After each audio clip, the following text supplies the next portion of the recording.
Kvikovo u Vojvodini na zarjovanje čekaju okolo 900 pacijenti, a institut u Sremskej Kamenici maljem 2 aparati. Tašan na zarjovanje čeka po 2 mešaci. Jedan od uređaja star 8 godina, a drugi uređaj star 11 godina.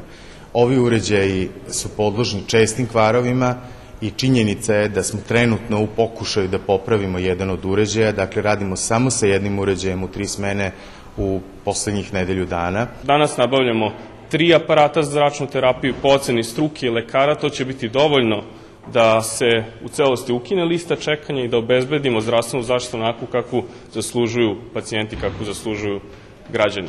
Posle vyboru najljepšoho ponuknuca počina termin za žalbi. Potim bi mal buc potpisani kontrakt s ponukačom, a novi aparati za zarjovanje mali bi stignost do institutu po konjec roka. Javna nabavka zastanovjovana 6 raz, ponukače 9 raz podnošelivi mahanja za zaštitu pravoh, ta tender tirval polni rok. Nazdavame šeže aparati za zarjovanje konječno stihnju do Kamenjici, poneže dluhe čekanje ozbiljno zagrožuje životi pacijentoh.